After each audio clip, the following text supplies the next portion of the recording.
बिस्मिल्लाहिर्रहमानिर्रहीम। अस्सलाम वालेकुम। आज 29 सितंबर है और दिन है इतवार का। कल का दिन बहुत अहम होने वाला है। कल 30 सितंबर सोमवार। कल क्या कुछ है और कल क्या बड़ा अपसेट हो सकता है, सुप्रीम कोर्ट से बड़ी खबर आ सकती है, इन तमाम चीज़ों पर बात करेंगे। और कल और भी कुछ डेवलपमेंट्स हैं, उन पर भी बात करते हैं कि कल का दिन क्यों बहुत अहम है। लेकिन सबसे पहले बहुत एक अफसोसनाक वाक़या हुआ। कल फिर बलूचिस्तान में 6 जनूबी पंजाब के मजदूरों को जो है वो शहीद कर दिया गया, बेदर्दी से कत्ल कर दिया गया। और जो खारजी हैं उन्होंने बेगुनाह मजदूरों को जो है वो शहीद किया है, कत्ल किया है। अभी चंद हफ्ते पहले ही, बल्कि शायद एक महीना भी नहीं गुजरा होगा, 20 से 25 पहले पंजाब के शहरियों को बलूचिस्तान में बेदर्दी के साथ शहीद किया गया, कत्ल किया गया। अब ये वाक़या हुआ है। इससे पहले भी जनूबी पंजाब से रिलेटेड 2 वाक़यात हो चुके हैं जहां पे जनूबी पंजाब से ताल्लुक़ रखने वाले मजदूरों को जो है वो बेदर्दी के साथ शहीद किया गया, जिनमें से बहुत से जो है वो हजाम का काम करते थे और उनको बेदर्दी के साथ शहीद किया गया। और अहमद वड़ाइच ने सही ट्वीट किया हुआ था और उन्होंने ये कहा हुआ था कि हम जो है वो हर इस तरह के साने के वाक़े के बाद हमने कुछ घिसे पिटे जुमले हैं, जो घिसे पिटे जुमले हमें सुनाई देते हैं। उन्होंने कहा है कि कुछ हफ्ते पहले वाले 23 का कोई हिसाब नहीं हुआ, अब इनका भी कोई हिसाब नहीं होना। वही रवायती बयानात दहशतगर्दी को जड़ से उखाड़ देंगे, कमर तोड़ देंगे, खात्मे तक जंग जारी रहेगी वगैरह वगैरह। हर यही है कि पंजाबी बलूचिस्तान आ जाएं, बाकी सब तो अपनी धन में मस्त हैं। मतलब बड़ी अफसोसनाक और तकलीफ सूरत हाल है। लेकिन जाहिर है जब हमारी हुकूमत का सारा फोकस जो है वो इमरान खान को शिकस्त देने पे, इमरान खान को गिराने पर, इमरान खान को कमजोर करने पर, अपनी जात मफाद, अना, करप्शन, लूटमार, पैसा, इक़्तिदार, ये होगा, काजी फायदी से कोई एक्सटेंशन देना जो है वो फोकस होगा, तो फिर ये होता रहेगा। मुझे एक बात बताएं कि बलूचिस्तान में इससे पहले जो वाक़यात हुए जहां हमारे बेगुनाह शहरियों को बेदर्दी से शहीद किया गया, उसके बाद आपने देखा कि कोई हुकूमत ने हंगामी कोई इजलास बुलाया हो, 12 जनूबी पंजाब के पुलिस के जवान शहीद हो गए। और उसके बाद आपने देखा कि हुकूमत ने हंगामी इजलास बुलाया हो, रात के पिछले पैर बिलावल भुट्टो जरदारी या जरदारी मोहसिन नकवी मौलाना फजल रहमान के घर पहुंच गए हो, पीपल्स पार्टी और एमक्यूएम की मुलाकात शुरू हो गई हो, एमक्यूएम और नून लीग की मुलाकात शुरू हो गई हो, और अचानक पता चले कि एक ग्रैंड जो है वो एक हो रहा है, इजलास हो रहा है जिसमें तमाम पॉलिटिकल पार्टीज को बुला लिया गया और उनको कहा गया है कि एनफ इज एनफ, हमारे बेगुनाह शहरियों को बेदर्दी से शहीद कर दिया गया है और अब हम कोई बड़ा फैसला करने जा रहे हैं। कोई आपने सुना है, कोई टस से मस भी हुआ है? कोई ये जनूबी पंजाब के जो 12 पुलिस के जवान जो शहीद हुए हैं उनके घरों में कोई देखा आपने, कोई आला हुकाम गए हो? और इसीलिए मैं आजकल हमें मिलते हैं इस्लामाबाद पुलिस के जवान, उनको मैं अक्सर ये बात कहता हूं, मैं कहता हूं कि आपके लिए सबक है जो जनूबी पंजाब के 12 जवानों की शहादत के बाद उनके खानदानों के साथ इस हुकूमत ने किया है। कोई जरा बराबर भी इनको एहसास नहीं है कि यार 12 जवान इस धरती पे कुर्बान हो गए, उन्होंने इस वतन के लिए, लोगों के लिए अपनी जानें कुर्बान की हैं। कोई वो नहीं है। क्यों इस वक्त इन सारों का फोकस काजी फायद ईसा की एक्सटेंशन है? और क्यों काजी की एक्सटेंशन है? इसलिए नहीं कि इससे को पाकिस्तान को बहुत फायदा होना, नहीं, इनकी जात, इनके मफाद, इनकी करप्शन, इनकी लूटमार, इनके पैसे, इन चीजों को बहुत ज्यादा फायदा होना है। तो लिहाजा ये बात ज़हन में रखें, ना ये अवाम के वोटों से आए हैं, ना ये अवाम का सोचते हैं, ना ये अवाम का सोचेंगे। लेकिन बहैसियत पाकिस्तानी, बहैसियत इंसान मेरे लिए बहुत तकलीफ दे है। और मुझे तो ज्यादा तकलीफ इसलिए भी होती है कि वैसे तो जाहिर है हम सब कोई पाकिस्तानी शहरी हो, मुसलमान हो, दीगर मज़ाहिब से ताल्लुक़ अक़लीतों से भी हो सकते हैं जिनकी जाने जाएं, तो हमारे लिए बहैसियत इंसान वो बहैसियत पाकिस्तानी शहरी हमारे लिए कीमती और हमें तकलीफ होती है। लेकिन मुझे ये जो जनूबी पंजाब के लोग शहीद हो रहे हैं ना, मुझे ज्यादा तकलीफ इसलिए होती है कि मैं उस इलाके से हूं। मुझे अंदाजा है कि हमारे लोग गुर्बत से बेचारे जाते हैं बलूचिस्तान में, दूर दराज के इलाकों में, बॉर्डर्स के ऊपर कहां कहां जाते हैं और अपने बच्चों की रोजगार कमाने के लिए अपनी जिंदगियां जो है वो कुर्बान कर रहे हैं। तो इस तरह के हालात पाकिस्तान के कर दिए गए हैं कि नौजवान डंकियां लगा के मुल्क से जा रहे हैं और पाकिस्तान का फ्यूचर जो है वो उसके हवाले से बहुत मतलब तकलीफदेह सूरत हाल है। हर दूसरा पाकिस्तानी पाकिस्तान छोड़ के जाना चाहता है और वजह हमारा ये निज़ाम है, वजह हमारी ये हुकूमत है, वजह हमारे अरबाब इख्तियार हैं, वजह काजी फायद ईसा है और बड़ी तकलीफदेह सूरत हाल है। तो बड़ी तकलीफ होती है। और फिर मुझे इससे बढ़ के तकलीफ ये होती है कि हुकूमत का कोई वो नहीं है कि जो लोग बेगुनाह शहीद हो रहे हैं, कोई उनकी फाइनेंशियल हेल्प, कोई उनके घरों में से किसी को जॉब्स, वो कोई फोकस नहीं है, कोई फोकस नहीं है। क्यों? क्योंकि लोग वो कहते हैं कि ये जो मारे गए हैं जनूबी पंजाब के ये जो मजदूर, इन्होंने हमें वोट दिया था, इनके खानदानों ने हमें वोट दिया था, इन्होंने तो नहीं दिया था। हमारी तो 17 सीटें आई थी टोटल, इसका मतलब है कि हमें सिर्फ 17 हल्कों से लोगों ने वोट दिया है। 17 सीटर पार्टी क्यों अवाम का एहसास करेगी? तो ये बहैसियत पाकिस्तानी मेरे लिए बहुत कंसर्निंग है कि बहुत मेरे लिए फिक्रमंदी की बात है कि वो हुकूमत इस मुल्क पर मुसल्लत कर दी गई है, उस हुकूमत को इस मुल्क का कब्जा दे दिया गया है जो अवाम की दुश्मन है, जो समझती है कि इस अवाम ने हमें वोट नहीं दिया, अब हम इनको सबक सिखाएंगे। जिनके नजदीक इंसानी जानों की कोई कदर नहीं है, इंसानी खून की कोई कदर नहीं है, मतलब मैं वो जो बात कर रहा था कि मैं ये कहता होता हूं इस्लामाबाद पुलिस के जवानों को, और ये पंजाब पुलिस को भी ये बात समझनी चाहिए कि जिनके कहने पर आप बेगुनाह शहरियों पर चढ़ दौड़ते हैं, फायरिंग करते हैं, गोलियां मारते हैं, तशद्दुद करते हैं, वो आपके, अल्लाह ना करे आपको कुछ हो, अल्लाह ताला आपको जिंदगी दे, अल्लाह ताला आपका साया आपके बच्चों पर सलामत रखे, लेकिन अल्लाह ना करे आप ड्यूटी के दौरान अगर आपके साथ कोई भी वाकया हो जाता है तो ये हुकूमत वही आपके साथ करेगी जो इन्होंने पुलिस के 12 जवानों के साथ किया, उनकी फैमिलीज के साथ किया। तो ये आइन के मुताबिक चलें, कानून के मुताबिक चलें, पाकिस्तान के साथ चलें, पाकिस्तानियों के साथ चलें, कोई गैर कानूनी काम ना करें, कोई जुल्म ना करें। और एक वाकया जिस पे हमारे दोस्त बार बार कह रहे हैं कि कल जो पुलिस ने जो सीधी गोलियां मारी हैं साफियों को, अल्लाह ताला ने बचाया है साफियों को, इसका वाज़ेह मकसद यह था कि सहाफी जो फुटेज बना रहे थे, रिपोर्टर जो फुटेजेस बना रहे थे, डिजिटल मीडिया वाले जो फुटेजेस बना रहे थे, और ये लियाकत बाग से के एहतजाज से एक रात पहले काम शुरू हो गया था, जहां पे राय साकिब खरल साहब हो, जहां पे उस्मान गुजर हो, जहां पे दीगर हमारे दोस्त हों जिनको जो है वो वहां से कवरेज से रोका गया और थ्रेट किया गया। अगले दिन अब आप देख लेना कि हैदर शराजी जियो के रिपोर्टर हैं और वो कोई पीटीआई के हामी नहीं है, वो पीटीआई के नाकिद हैं और पीटीआई के हवाले से बहुत डैमेजिंग खबरें भी देते हैं और पीटीआई वाले उनके हवाले से बड़े तहफ़्फ़ुज़ात का भी इज़हार करते हैं। उस हैदर शराजी को पुलिस वाले पकड़ के कह रहे हैं मार के कि हम तुझे 9 मई के केस में डाल देंगे। तो यहां से आपको पता चल जाना चाहिए कि 9 मई के केसेस कैसे बनते हैं। तो ये हालात और सूरत हाल है कि पुलिस के पास 9 मई का वो हथियार आ गया है कि हर बेगुनाह को, हर बंदे को वो उसमें धमकी देते हैं कि तुम्हें 9 मई में डाल देंगे। तो फिर कैसे लोग 9 मई को सीरियस लेंगे? हम क्यों 9 मई को सीरियस लें कि जब पुलिस जो है वो 9 मई में पर्सनल स्कोर सेटल करने के लिए, लोगों को सबक सिखाने के लिए उनको मुलविस करे। और जिस दिन शफाफ तहकीकात होंगी आपको पता चलेगा कि पुलिस ने हजारों बेगुनाहों को उठा के और इसमें डाला 9 मई में। मैं आपको ये बात ऑन ओथ कह रहा हूं, मैं आपको बात ऑन ओथ कह रहा हूं। मुझे खुद नून लीग के एक रहनुमा ने बताया कि 9 मई के बाद डीपीओ ने हमें बुलाया और डीपीओ ने हमें कहा कि लिस्टें दें पीटीआई वालों की, और पीटीआई वालों की लिस्टें दें ताकि हम उनको उठाएं। तो वो कहते हैं कि मैंने, हालांकि ये उस जिले की बात कर रहा हूं जो लाहौर से बहुत दूर है, बिल्कुल पंजाब के आखिरी अजला में से है, जहां का कोई ताल्लुक नहीं था जनाब उससे और इन चीजों से, कोर कमांडर से। तो मुझे उस नून लीग के ओहदेदार ने बताया, उसने कहा कि मैंने उससे कहा कि नहीं, मैं किसी पॉलिटिकल वर्कर का नाम नहीं दूंगा। क्यों? उसने कहा कि कल को ये हमारे साथ थे, आज ये इमरान खान के साथ है, कल को फिर दोबारा हमारे साथ आ जाएंगे, और एक पॉलिटिकल वर्कर है, उस बेचारे का क्या कसूर है? इस तरह से 9 मई के केसेस बनाए गए कि लिस्टें पुलिस ने ली नून लीग वालों से, और जो पीटीआई के सपोर्टर थे या उन नून लीग वालों के मुखालिफ थे उन सारों को 9 मई में डाल दिया गया। और जितना बेगुनाहों के साथ जुल्म हुआ है पुलिस ने किया है, जितना पुलिस ने पैसा कमाया है, पुलिस इस दुनिया में नहीं, पुलिस का हिसाब होगा। क्यों? इस दुनिया में काजी फाइज इस्सा जैसे बहुत किरदार मौजूद हैं। ये निजाम बड़ा जालिम निजाम है, यहां पे इनका हिसाब नहीं होगा, एहतसाब नहीं होगा, इनका एहतसाब नहीं होने दिया जाएगा। केपीके में पीटीआई की गवर्नमेंट है, कितने पुलिस वालों को उन्होंने उल्टा लटका दिया है। चंद एक जो वो पुलिस ने वो नहीं किया जो पंजाब में हुआ है, लेकिन केपीके में कितने एक ब्यूरोक्रेट्स को और उनको उल्टा लटका दिया पीटीआई ने। नहीं, क्योंकि निजाम इतना ताकतवर है कि पीटीआई की गवर्नमेंट होते हुए वो कुछ नहीं होने देंगे उनको। अगर उनको कुछ होने दें तो कल इनको कौन इनकी गैर बातें मानेगा? इसी तरह से यहां भी पुलिस का एहतसाब कोई नहीं होना। अगर आप समझते हैं तो एहतसाब होना है, एहतसाब इनका कोई नहीं होना है, एहतसाब सबका ऊपर ही होना है, अल्लाह की बारगाह में होना है, और वो कड़ा एहतसाब होगा। तो अब आते हैं जनाब, मैं जो बात कर रहा था कि कल से जो टाइम शुरू हो रहा है ये बहुत हंगामा खेज होगा। कल से जो हफ्ता शुरू हो रहा है वो बहुत हंगामा खेज होगा। एक तो पीटीआई, एक तो सबसे पहले तो अली मीन गंडापुर साहब का जो कल रात सुबह 3:30-4 बजे जो बयान आया है, उसने पाकिस्तानी सियासत में और हर तरफ एक भूचाल बर्पा कर दिया है और बहुत खौफनाक सूरत हाल है। और बहुत कुछ लोगों को सांप सूंघ गया है, कुछ इश्तियाल दिला रहे हैं। अब आप मुझे बताएं कि हम अली मीन गंडापुर पे तो तनकीद तब करें ना कि जब दूसरी साइड में कोई इंसानियत हो, कुछ शर्म हया और खैरत हो। अब आप देखें कि ये हमारे वजीर दिफा हैं जो अपनी सीट राना डार से हारे हुए हैं, और ये पिछली बार भी एक मैसेज उन्होंने किया था कि मैं हारा हूं, तो उनको जितवाया गया था।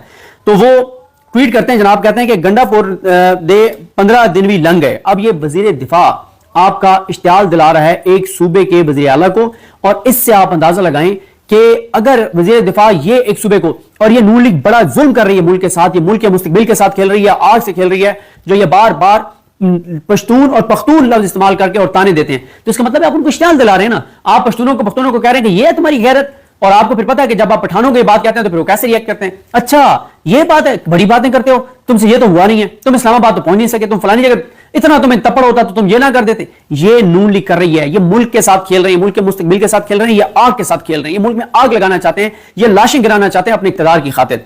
तो अब ये ख्वाजा से कहते हैं गंडापुर से 15 दिन भी लंघ गए, पंजाब लश्कर का इंतजार करता रहा, आपने ढोल बाजा लेकर आना था, आपका अपना ढोल पाट गया और बाजा बज गया। उसके बाद ये आज का ट्वीट है इनका, अपना सूबा संभाला नहीं जा रहा और दूसरे सूबों पर लश्कर कशी करने चले थे, सरकारी मुलाजमों का जबरदस्ती का जुलूस बनाते हैं, पता करो ये सारे मिलकर कैदी नंबर 804 को चे तो नहीं बना रहे, یہ آپ کے وزیر دفاع ہیں جن کو لگایا گیا ہے. ذرا خوف کھائیے پاکستان کے مستقبل سے، خوف کھائیے کہ یہ شخص آپ کا وزیر دفاع لگایا گیا ہے اور یہ ہار چکا تھا سیٹ. اس کو فارم 47 پہ لا کے اور اس کو وزیر دفاع آپ کا بنایا گیا ہے. ایٹمی طاقت آپ ملک ہیں، اسلامی جمہوریہ پاکستان ہے، 25 کروڑ کا ملک ہے اور اس 25 کروڑ کے ملک کا یہ وزیر دفاع ہے کہ پتہ کرو سارے مل کے قیدی نمبر 804 کو 6 تو نہیں بنا رہے. ایک وہ قائد حزب اخلاف ہے جو جلوس کی 5 میل دور سے ویڈیو بنا رہا ہے، قریب جانے کا رسک نہیں لے رہا. ساری پارٹی ایک دوسرے کو چے بنا رہی ہے. اب لفظ چے میں پورا پڑھوں گا تو فیملیز دیکھ رہی ہوتی ہیں. یعنی یہ آپ کا وزیر دفاع ہے کہ جس کی ٹویٹ کا ایک لفظ ہے اس کو میں آگے بیان بھی نہیں کر سکتا کہ یار کوئی فیملی کے ساتھ بیٹھ کے نہ دیکھ رہا ہو، ان کے لیے امبیرسنگ ہوگا کہ میں کس طرح کا لفظ استعمال کر رہا ہوں. یہ ہے آپ کے ملک کی حکومت، یہ ہے اس نظام کے لاڈلے ہیں، یہ ہے جن کو لایا گیا ہے. لیکن علی امین گنڈا پور نے اعلان بغاوت کر دیا، اس نے انقلاب کا اعلان کر دیا، اس نے جرگے بلانے کا حکم دے دیا اور اس نے کہا ہے کہ اب گولی کے بدلے گولی ہوگی، ایک گولی چلے گی 10 چلیں گی. کیوں؟ یہ نون لیگ والوں کی گیدڑ بھپکیوں کی وجہ سے، ان کی مہم کی وجہ سے، اور بار بار جو کے پی کو یہ تانے دے رہے ہیں کہ تم لوگوں میں غیرت نہیں ہے، تم یہ ہو تو وہ، اور اس طرح کے ٹویٹ کرتے ہیں تو پھر ظاہر حالات اسی طرف جائیں گے جس طرح بات جاتے ہوئے خدا نخواستہ نظر آ رہے ہیں، جو پاکستان کے لیے ٹھیک نہیں ہے. اب پی ٹی آئی نے نا ایک اور کام کر دیا. پی ٹی آئی جو ہے وہ 29 سپٹمبر کو آج یعنی انہوں نے کراچی میں ریلی کا اعلان کیا اور اس وقت کراچی میں صورتحال آپ کے سامنے وہ جب ختم ہوگی تو بات کریں گے. 2 اکتوبر کو میاں والی، فیصل آباد اور ملتان میں احتجاج کا اعلان کر دیا گیا اور 5 اکتوبر کو مینار پاکستان کا اعلان کر دیا گیا. اور اگلی بھی میں آپ کو بتا دوں مینار پاکستان کے بعد دوبارہ اسلام آباد کی کال آنے والی ہے اور پنڈی کی کال آنے والی ہے. تو اب یہ معاملہ رکنے والا نہیں ہے. دیکھیں اینڈ گیم کی طرف ہم جا رہے ہیں. ملک اس وقت بہت بڑے سیاسی، قانونی اور آئینی بحران کا شکار ہو چکا ہے. سپریم کورٹ ایک فیصلہ دیا، اس فیصلے کو الیکشن کمیشن نے ماننے سے انکار کر دیا ہے. ذرائع الیکشن کمیشن سپریم کورٹ کے خلاف گھٹیا بیانات دے رہا ہے، سطحی بیانات دے رہا ہے اور وہ زبان استعمال کر رہا ہے جو کوئی کن ٹٹا بھی نہیں استعمال کرتا، جو کوئی بدماش اور غنڈا بھی استعمال نہیں کرتا. وہ زبان الیکشن کمیشن ذرائع کے ذریعے سپریم کورٹ کے خلاف استعمال کر رہا ہے. اور اس سپریم کورٹ کے 8 رکنی ججز میں 4 فیوچر کے چیف جسٹسز ہیں. اب میں یحییٰ افریدی صاحب کو نہیں گنتا، وہ کہ ان کا فیصلہ بیچ کا تھا. یحییٰ افریدی صاحب کے حوالے سے آپ نے بالکل پازیٹیو نہیں رہنا، کیونکہ یحییٰ افریدی صاحب کو ہی نون لیگ بنانا چاہتی ہے اگلا چیف جسٹس جو سپریم کورٹ کا ہے.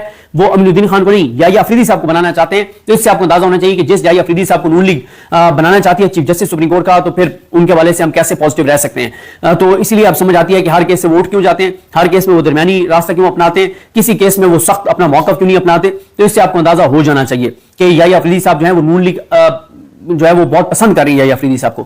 تو اس لیے میں تو اب ان کے حوالے سے پازیٹیو نہیں ہوں. ہم نے بہت غلطیاں کر لی ہیں، عالیہ نیلم کی بہت ہم نے تعریفیں کر لی ہیں، اس لیے یحییٰ افریدی صاحب کے حوالے سے بالکل آپ نے کوئی رپورٹر بات کرے آپ نے بالکل پازیٹیو نہیں رہنا یحییٰ افریدی صاحب کے حوالے سے. تو اس لیے 4 جو فیوچر کے چیف جسٹس ہیں ان کا مسئلہ ہے منصور علی شاہ صاحب، منیب اختر صاحب، عائشہ ملک صاحب اور شاہد وحید صاحب. یحییٰ افریدی صاحب کو مائنس کر دیں 5ویں کو.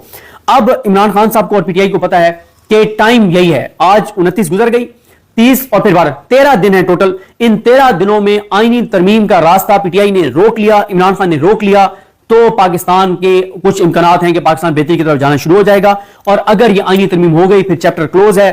پھر وہ چیزیں ہوں گی کہ سوچتے ہوئے بھی خوف آتا ہے کہ پاکستان کے ساتھ کیا ہوگا. جو اب تک پاکستان کے ساتھ ہوا یہ تو کچھ بھی نہیں ہے، یہ تو کچھ بھی نہیں ہے. 3 سال قاضی فائز عیسیٰ کو مل گئے تو پھر آپ اپنا سارا انتظام کر لیں، اجتماعی خودکشیوں کا فیصلہ کر لیں کہ کہاں پہ کس نے جا کے اجتماعی خودکشیاں کرنی ہیں. اور پھر آپ دیکھیں گے کہ کتنی بڑی تعداد میں نوجوان ڈنکیاں لگا کے نکلیں گے، کتنے لوگ یہاں سے باہر جانے کی کوششیں کریں گے. اور یہ جو پاسپورٹ ابھی جو بتایا جاتا ہے نا کہ پتہ نہیں روز 50,000 پاسپورٹ اپلائی ہوتے ہیں، یہاں پہ 2 لاکھ پاسپورٹ ڈیلی اپلائی ہوں گے. یہ حالات کر دیے جائیں گے پاکستان کے اگر قاضی فائز عیسیٰ کو ایکسٹینشن مل گئی ہو. بہت خوفناک حالات ہو جائیں گے پاکستان کے. اللہ تعالیٰ پاکستان پر رحم کرے. تو اس لیے یہ زبردست حکمت عملی ہے عمران خان کی کہ اب 3 شہروں میں میاں والی، فیصل آباد، ملتان بڑا احتجاج ہوگا. کوئی این او سی نہیں، کوئی یہ نہیں. اب عمران خان نے یہ فیصلہ کر لیا ہے کہ اس نظام جب بہت کوشش کی عمران خان نے کہ قانون کے دائرے میں رہتے ہوئے این او سی لے کر احتجاج کریں، لیکن وہ کہتے ہیں کہ لاتوں کے بھوت باتوں سے نہیں مانتے. اس حکومت کو پیار کی زبان، امن کی زبان سمجھ نہیں آتی. اور اگر عمران خان ہاتھ پہ ہاتھ رکھ کے بیٹھے رہیں پھر قاضی کی ایکسٹینشن ہو جانی اور پھر چیپٹر کلوز، سب ختم. عمران خان بھی پھانسی لٹکے گا. اور میں یہ کوئی ہوائی بات نہیں کر رہا، محاورہ نہیں کہہ رہا. عمران خان پھانسی کے پھندے پہ لٹکے گا اگر قاضی فائز کی ایکسٹینشن ہوئی. اور پاکستان کا فیوچر ذرا سوچئے کہ قاضی فائز نے 1 سال میں جو کیا ہے، وہ 1 سال میں جو انہوں نے کیا، انہوں نے 3 سال کی ایکسٹینشن لینے کے لیے کیا ہے. جس لمحے ان کو 3 سال کی ایکسٹینشن مل جائے گی پھر وہ کیا کریں گے اس ملک کے ساتھ اور ملک کے لوگوں کے ساتھ. تو چیزیں بہت خوفناک حد تک جائیں گی. لہٰذا پی ٹی آئی اور عمران خان کے حامیوں کے لیے، پاکستانیوں کے لیے یہ 13 دن فیصلہ کن ہے. 13 دن لوگ نکل آئے، قاضی کا راستہ روک لیا تو اپنے آنے والی نسلوں کے لیے کچھ اس ملک کا مستقبل سیکیور کر لیں گے. اگر ہاتھ پہ ہاتھ دھرے بیٹھے رہے لوگ اور لوگ ارریلیونٹ رہے چیزوں سے کہ ٹھیک ہے ہمارا کیا لینا دینا، تو پھر آپ بے فکر رہیں. جو اب تک آپ کے ساتھ تباہی، بربادی، غربت، بے روزگاری، ناانصافی، جو کچھ آپ کے ساتھ ہوا ہے یہ تو کچھ بھی نہیں ہے. 3 साल के लिए अगला जब बैठ जाएगा तो फिर वो आपको बताएगा, आपकी तबीयत सारी साफ करेगा। उसके बाद कल 30 सितंबर को जो नए डीजीआई सही हैं वो चार्ज लेंगे, जनरल आसिम मलिक, और वो जब आएंगे तो ज़ाहिर है कुछ दिन तो उनको लगेंगे वो सारी चीज़ें चार्ज लेने में, और फिर पता चलेगा कि वो पॉलिसी तो इदारे की होती है लेकिन उसको एग्जीक्यूट कैसे करते हैं, क्या चीज़ें होती हैं। साफियों के लिए सख्तियाँ होती हैं, बेहतरी होती है, डिजिटल मीडिया के लिए सख्तियाँ होती हैं, कुछ रिलैक्सेशन होती है, एंगेजमेंट शुरू की जाती है, या वही एक जो पहले पॉलिसी थी वो रहती है। ये पता चल जाएगा पीटीआई के हवाले से, इमरान खान के हवाले से, नून लीग के हवाले से, ये सारी पॉलिसीज क्या हैं, ये सारी चीज़ें कुछ दिनों में वाज़ेह हो जाएंगी। उसके बाद कल 30 सितंबर सुप्रीम कोर्ट के नए बेंचेस जो तश्कील दिए गए हैं, गैर आईनी कमेटी जो कि काजी फाइज ईसा को आमिरियत देने के लिए शहबाज शरीफ और ज़रदारी ने जो ऑर्डिनेंस निकाला, उस ऑर्डिनेंस के बाद काजी फाइज ईसा ने मुनीब अख्तर साहब को निकाला, और मुनीब अख्तर साहब को निकाल के मुनीउद्दीन खान को डाला, गैर आईनी कमेटी इजलास को बुलाया, और उसके बाद उन्होंने नए बेंचेस बनाए, और मंसूर अली शाह साहब ने खत लिखा, उस खत का काजी फाइज ईसा ने जवाब दिया। दोनों हम आपके सामने रख चुके हैं, और मुनीब अख्तर साहब पे इल्जाम लगाए काजी फाइज ईसा ने। तो कल का दिन 2 वजूहात से इंपॉर्टेंट है। कल एक तो ये देखना होगा कि जो गैर आईनी कमेटी ने बेंचेस बनाए हैं क्या जजेस उन बेंचेस में बैठेंगे, नंबर 1। नंबर 2 ये देखना है कि मुनीब अख्तर साहब कल बहुत अहम केस काजी फाइज ईसा ने लगाया, ये ऑर्डिनेंस निकालने के पीछे, गैर आईनी कमेटी तश्कील देने के पीछे, मुनीब अख्तर साहब को निकाल के अमीनुद्दीन खान साहब को बिठाने के पीछे एक ही मकसद था, और वो था 63A वाला केस लगाना। क्योंकि जब मौलाना फजल रहमान साहब ने इनकार किया तो उसके बाद नून लीग को अंदाजा हो गया कि मौलाना के इनकार के बाद इसके अलावा कोई चारा नहीं है कि पीटीआई के कुछ एमएनएस को खरीदे, कुछ किसी की बीवी बहन बेटी और उसकी फैमिली को, उसकी मां को उठाएं और उसको मजबूर करें वोट डालने पे, और उसको, क्योंकि 63A वाला जब तक फैसला मौजूद है बंदियाल साहब का, जवाद हसन साहब का, मुनीब अख्तर साहब का, तब तक ये नहीं हो सकता क्योंकि वोट काउंट नहीं होगा। तो अब ये है कि काजी साहब कल 63A वाला केस उन्होंने जो लगाया है उसमें उन्होंने मंसूर अली शाह साहब को बेंच से निकाल दिया है, खुद उस बेंच में आ गए हैं, और साथ उन्होंने एक और अपना यार उसमें ऐड किया है, मजहर अली यखील इडाक जज, जिसको अब हुकूमत ने कानून साजी किया है कि उसको तनख्वाह भी मिलेगी हाजिर सर्विस जज की, और रिटायर्ड जज वाली पेंशन और मराद भी मिलेंगी। तो ये काजी साहब कल जो है वो फैसला मुअत्तल करने की कोशिश करेंगे, जो जजमेंट है बंदियाल साहब वाली, ताकि उसके बाद नून लीग जो है ये निजाम जो है वो पीटीआई वाले एमएनएस के फैमिलीज को उठाएं, अगवा करें, और काजी की एक्सटेंशन के लिए आईनी तरमीम में वोट डालने के लिए जो है वो उनको पाबंद, उनको यानी किसी तरह से मजबूर करें। और ये भी आपको बता दूं कि इस केस में इमरान खान रिस्पोंडेंट है, इमरान खान की जानिब से वकालतनामा जमा कराना था। कल इंतजार हुसैन पशोता गए और उन्होंने इमरान खान का जो दिया क्या नाम है साइन होने के लिए वकालतनामा, वो वकालतनामा साइन नहीं होने दिया जा रहा था। इंतजार हुसैन पशोता ने जज को निकलते हुए गेट पे रोक लिया और बताया कि वो वकालतनामा हमारा साइन नहीं करके करवा के दे रहे जेल इंतजामिया। जज साहब ने जेल इंतजामिया को कहा, जेल इंतजामिया ने साइन करवा के ला दिया, लेकिन बाद में देखा जब खोला तो उस पर मोहर नहीं थी। तो वजह यही थी कि इमरान खान का वकालतनामा सुप्रीम कोर्ट ऑफ पाकिस्तान में इस केस में जमा ना हो सके। और ये केस जो है इसमें जब मुनीब अख्तर साहब आके बैठेंगे तो पता चलेगा कि मुनीब अख्तर साहब क्या करते हैं। आया वो रिक्यूज कर जाते हैं, या वो बेंच की तश्कील पर एतराज उठाते हैं, या वो समाअत में बैठे रहते हैं। ये सारी वो चीजें हैं जिनका कल पता चलेगा। कल का दिन बहुत ही अहम है और कल ऐसी खबर सुप्रीम कोर्ट से आ सकती है कि जो पूरे मंजरनामे को बदल के रख दे। क्योंकि ये हो सकता है कि जजेस जो हैं वो बेंचों में बैठने से इनकार कर दें। वो बेंचों से बैठने से इनकार करते हैं तो ये बहुत बड़ी खबर होगी, और अगर वो बेंचों में बैठने से इनकार नहीं करते और गैर आईनी कमेटी के बनाए गए बेंचेस में बैठ जाते हैं तो ये भी खबर से कम नहीं होगा, ये भी एक खबर होगी। और मुनीब अख्तर साहब क्या करते हैं असल तो पता चलेगा कल 11:30 बजे जब जजेस बैठेंगे कि 11:30 बजे जो है वो क्या सूरत हाल होती है, क्या मुनीब अख्तर साहब आके कहते हैं, काजी फाइज ईसा क्या करते हैं, बाकी जजेस क्या करते हैं। कल का दिन बहुत इंपॉर्टेंट है क्योंकि 63A वाला केस जो है वो केस है जो काजी फाइज ईसा की एक्सटेंशन की राह में आखिरी रुकावट को दूर कर देगा। और होगा ये कि काजी फाइज ईसा जब 63A वाला फैसला उड़ा देंगे, उसके बाद मुनरिफ जो एमएनएज हैं जो अपनी पार्टी पॉलिसी के खिलाफ जाएंगे, जो सियासी जिस्म फरोशी करेंगे, जो जमीर फरोशी करेंगे, जो मंडियां लगेंगी, जो पैसा दिया जाएगा, उसके बाद उनका वोट काउंट होगा और नतीजे में उनकी वो डी सीट हो जाएंगे। सिर्फ डी सीट भी अगर वो होंगे तो दोबारा इलेक्शन करवा के फॉर्म 47 जारी करवा दिया जाएगा। वो भी काजी साहब ने आप इंतजाम कर दिया फॉर्म 47 का। तो इसलिए कल का दिन सारी नजरें जो है वो सुप्रीम कोर्ट ऑफ पाकिस्तान पर होंगी। और सुप्रीम कोर्ट पे जो नजरें हैं कल सारी बड़ी खबरें जो है वो सुप्रीम कोर्ट से आएंगी। उसके बाद कल ही अडियाला में इमरान खान साहब और बुशरा बीबी की जमानत का केस है तोशाखाना में और तोशाखाना 2 में। और ये इसलिए इंपॉर्टेंट है कल कि जो इस्लामाबाद हाई कोर्ट है उन्होंने डायरेक्शन दे रखी है और FIA प्रोसिक्यूटर्स आ नहीं रहे।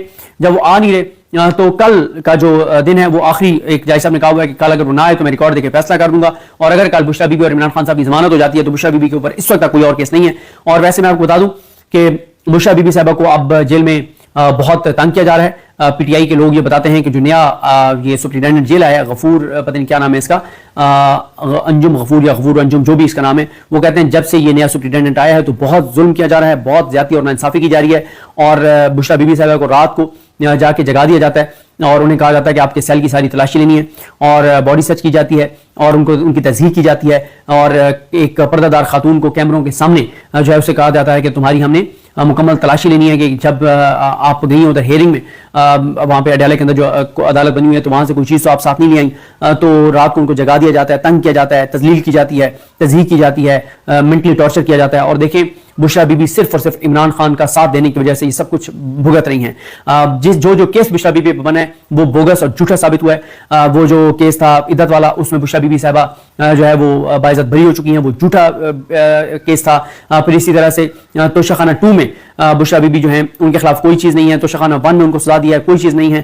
ان کو القادر میں کوئی ان کے خلاف ثبوت نہیں آیا، لیکن صرف عمران خان سے وفا کرنے پر، عمران خان کا ساتھ دینے پر، عمران خان کی بیوی ہونا ان کا جرم ہے اور عمران خان کا ساتھ دینا ان کا جرم ہے. اور اسی لیے جو ہے وہ بشرا بی بی کو نشانہ جو ہے وہ بنایا جا رہا ہے اور بہت تذلیل کی جا رہی ہے، بہت تذلیل کی جا رہی ہے کہ وہ ٹوٹ جائیں. لیکن وہ ہمیشہ کہتی ہیں کہ میں عمران خان کی طاقت بنوں گی، اس کی کمزوری نہیں بنوں گی. اور میری وجہ سے ایسا نہیں ہے کہ عمران خان صاحب جو ہیں ان کو کوئی مطلب وہ کمزور ہوں. تو یہ بڑی بات ہے. اب آپ دیکھیں نا کہ یہی وجہ ہے کہ جب ہم قاضی صاحب کے ساتھ ان کی بیوی کی موجودگی میں ہونے والے واقعے کی، بیکری والی، ڈونیٹس والی اور کرسٹیز والے واقعے کی مذمت کرتے ہیں تو پھر لوگ ہمیں آگے سے کہتے ہیں کہ تم اس کی تو مذمت کرتے ہو تو عمران خان کی اہلیہ کے ساتھ اور عمران خان کی خواتین برکز کے ساتھ عالیہ حمزہ اور یہ صنم جاوید، طیبہ راجہ، خدیجہ شاہ، ان کے ساتھ جو کچھ ہوا، جو ڈاکٹر یاسمین راشد کے ساتھ ہو رہا ہے، جو یہ ساروں کے ساتھ ہو رہا ہے، کیا ان کی فیملیز نہیں ہیں؟ اجاز چودھری صاحب کی آج بھی طبیعت ناساز ہے اور ان کو ہاسپٹل لایا جاتا ہے، پھر لے جایا جاتا ہے اور ان کو ٹارچر کیا جا رہا ہے. عمر سرفراز سیما ہیں، میاں محمود الرشید ہیں، شاہ محمود الرشید صاحب ہیں، 85 لوگ ملٹری کورٹ میں. تو کہتے ہیں ان کی فیملیز نہیں ہیں، ان کی مائیں نہیں ہیں، ان کی بہنیں نہیں ہیں، ان کی بیٹیاں نہیں ہیں، ان کی بہنیں نہیں ہیں. تو اب آپ کیا مطلب پھر کس طرح سے ہم ان چیزوں کی مذمت کریں جب قاضی صاحب اس نظام کو اس حد تک لیڈ کر رہے ہیں کہ پھر بشرا بی بی کے ساتھ بھی ظلم کرو، ناانصافی کرو، زیادتی کرو اور ان کی تذلیل کرو، ان کی تذہیق کرو. لیکن خیر داد دینی چاہیے بشرا بی بی کو کہ وہ عمران خان کے ساتھ ڈٹ کے کھڑی ہوئی ہیں. عمران خان صاحب کو بھی یہ جب سے سپرنٹینڈنٹ جیل نئے آئے ہیں پی ٹی آئی کا کہنا ہے کہ وہ بہت تنگ کیا جا رہا ہے. عمران خان صاحب کو کتابیں نہیں دی جا رہی اور عمران خان صاحب جو ہیں وہ ایک وہاں پہ بتایا جا رہا ہے کہ جو وہاں پہ سٹاف ہے اس میں ایک حافظ قرآن تھے اور عمران خان صاحب ان سے قرآنی آیات کے اوپر کبھی کبھی ڈسکشن کر لیتے تھے اور کچھ چیزیں ان سے ڈسکس کر لیتے تھے. تو ان کو بھی وہاں سے ہٹا دیا گیا ہے کہ کہیں عمران خان کے ساتھ کوئی بات نہ کرے اور کسی چیز کے اوپر عمران خان ڈسکشن نہ کریں. اور کوئی مطلب ہوتا ہے نا کہ جب آپ قید تنہائی میں ہوتے ہیں، آپ کسی سے بات کرتے ہیں تو تھوڑا سا آپ کا ٹائم گزر جاتا ہے، تھوڑا سا آپ کو تھوڑی سی آپ مختلف چیزیں ہوتی ہیں، آپ کسی سے بات کرتے ہیں، تھوڑا سا آپ کا دھیان بڑھتا ہے چیزوں سے. لیکن وہ بھی اس کو حافظ قرآن کو وہاں سے ہٹا دیا گیا کہ کیوں عمران خان اس سے قرآنی آیات پہ یا قرآن مجید کی چیزوں پہ ڈسکس کرتے ہیں کہ وہ بھی عمران خان ڈسکس نہ کرے. اگر نظام اس حد تک آ گیا تو پھر بات ختم ہو گئی. اور اگر اس حد تک آ گئے ہیں کہ بشرا بی بی کو رات کو جگا کے اور اس کی تذہیق کرنی ہے اور اس کو مینٹلی ٹارچر کرنا ہے تو پھر بات ختم ہوگی. اچھا پھر میں نے اظہار حسن پنجوتر صاحب سے پوچھا کہ کل ابھی جو احتجاج شروع نہیں ہوا تھا تو عمران خان صاحب کے کیا انہوں نے کہا کیا ان کے تاثرات تھے. وہ کہتے ہیں جب عمران خان صاحب کو میں نے جا کے بتایا کہ پورا راولپنڈی بند ہے، اسلام آباد بند ہے، راستے بند ہیں، داخلی خارجی راستے بند ہیں اور میں بڑی مشکل سے پہنچا ہوں گلیوں سے ہوتا ہوا، تو کہتے ہیں عمران خان اتنا ہنسے بہت دیر ہنستے رہے کہ یار یہ بالکل ان کی کانپیں ٹانگ گئی ہے، یہ پاگل ہو گئے اور ان کو سمجھ نہیں آ رہی اور انہوں نے خود ہی شہر بند کر دیا. تو یہ ساری چیزیں. اور عمران خان صاحب نے وہ کہتے ہیں کیمرے میں دیکھ کے کہا ہے کہ ہاں جی پھر کام گئی ٹانگیں، ڈر گئے ہو تو پورے شہر ہی بند کر دیا ہے. کہتے ہیں وہ کیمرے میں دیکھ کے اس طرح کی باتیں عمران خان صاحب جو ہیں وہ کرتے رہے. تو اس کے علاوہ جناب اسی ہفتے یہ جو کل سے شروع ہونے والا ہے اسمبلی کا اجلاس جو ہے وہ قومی اسمبلی کا اجلاس بلایا جانا ہے اور قومی اسمبلی کا اجلاس بلایا جانا ہے. مجوزہ آئینی ترامیم جو ہیں وہ پیش کی جانی ہے، 12 سے پہلے ہونی ہے. اور کل سے آپ دیکھیں گے دوبارہ مولانا فضل الرحمان کے ساتھ ملاقاتیں، حکومت کی ملاقاتیں، پی ٹی آئی کی ملاقاتیں، یہ ساری شروع ہو جائیں گی. نمبر گیم کے اوپر بات ہونا شروع ہو جائے گی اور مار دھاڑ شروع ہو جائے گی اور یہ ساری چیزیں، کیونکہ سارے انتظار ہو رہے ہیں 63 والے کیس کی. کل جب قاضی صاحب وہ سسپینڈ کر دیں گے تو پھر بات ختم، پھر اس کے بعد معاملات شروع ہو جائیں گے. اور کل ہی شہباز شریف صاحب کی واپسی ہے امریکہ سے، اب وہ لندن پہنچ گئے ہیں وہاں سے. اور نواز شریف کی روانگی جو ہے وہ اگلے ایک ہفتے سے 10 دن میں متوقع ہے جو وہ امریکہ جا رہے ہیں. اور اسی طرح سے اسلام آباد ہائی کورٹ میں بھی اسی ہفتے عام کیسز ہیں. عمران خان کی 190 ملین پاؤنڈ میں بریت والا معاملہ وہ 2 اکتوبر کو لگا ہوا ہے. اور اسی ہفتے وکلا کی طرف سے آپ کو سرپرائزز دیکھنے کو بھی ملیں گے اور سننے کو بھی ملیں گے. تو یہ ہے اس وقت صورتحال، ایک بھونچال ہے علی امین گنڈا پور کے بیان کے بعد. اور کل سے شروع ہونے والا ہفتہ جو ہے وہ بہت جو ہے وہ اہم ہے. سپریم کورٹ سے جو خبریں آئیں گی وہ ہلچل مچا دیں گی. منیب اختر صاحب کیا کرتے ہیں غازی فائز عیسیٰ کے ساتھ، تمام ججز کیا کرتے ہیں، نئے بینچز میں بیٹھتے نہیں بیٹھتے. اور अपसेट का बिल्कुल इम्कान है, कोई बड़ा अपसेट जो है वो हो सकता है। और काजी साहब ने हर सूरत में 63A वाला फैसला मुअत्तल करना है, नहीं करते तो उनकी एक्सटेंशन नहीं होती। और वो इस वक्त खुल के अपनी एक्सटेंशन के लिए बिल्कुल खुल के आ गए हैं, कहते हैं जो कर सकते हो मेरा कर लो, रोक सको तो रोक लो, मैं किसी तरह से पीछे नहीं हटूंगा। देखते हैं जी कैसे चीजें आगे बढ़ती हैं। मुझे अपनी दुआ में याद रखें। अल्लाह की मान सबका आमीन। अल्लाह हाफ़िज़।